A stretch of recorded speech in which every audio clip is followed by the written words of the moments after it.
The latest batch of 115 new Zupco buses were yesterday commissioned by President Mnangagwa, making it the 8th time such a commissioning has taken place since January 2019, as the government continues to rebuild the Zupco fleet, with 432 now added to the fleet in just over 2 years. As one of the Second Republic measures to upgrade transport services, the government wants to see Zupco provide safe, reliable and affordable transport in both rural and urban areas. Besides ensuring Zupco has an ever larger fleet, the president also made it clear that he wants the company to use that fleet fully, efficiently, and properly to provide services in every corner of the country with no one or place being left behind. He also thanked the private sector bus operators who have joined the Zupco franchise to give an even larger fleet. Zupco should therefore operate at the highest level of efficiency, in line with our vision of a modern, highly integrated multimodal transport, which can play a key role in the development of our economic and social sectors.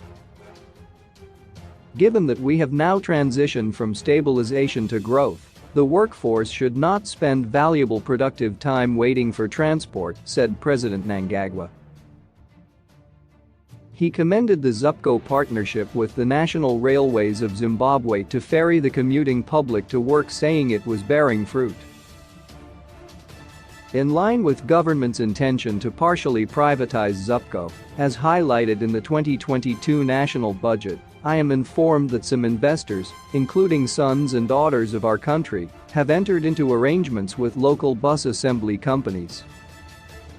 This will create jobs as well as lower the cost of bus procurement in foreign currency, as many of the parts can be sourced locally.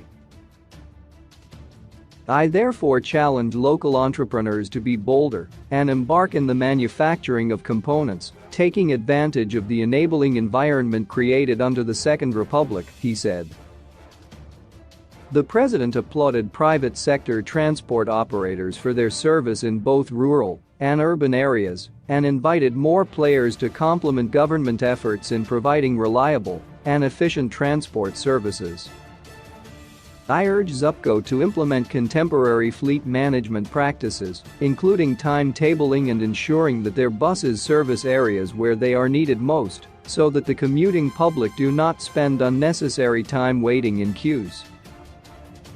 I also tasked the Zupco Management Committee to ensure that adequate measures are put in place to mitigate the plague of accidents, such as retraining of staff as well as properly service and maintain their fleet of buses.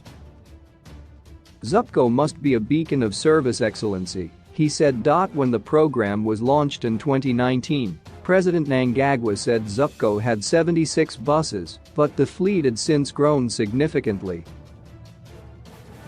We are building brick upon brick, one batch of buses upon another batch, he said. Vice President Constantino Chiwenga said the continued capacitation of Zupco has seen the utility with 432 additional buses in the last 2 years. He commended the leadership of President Mnangagwa, saying through him, the transport delivery system had been improved. Local Government, Public Works and National Housing Minister July Moyo said Zupco will continue to grow owing to the astute leadership of President Mnangagwa.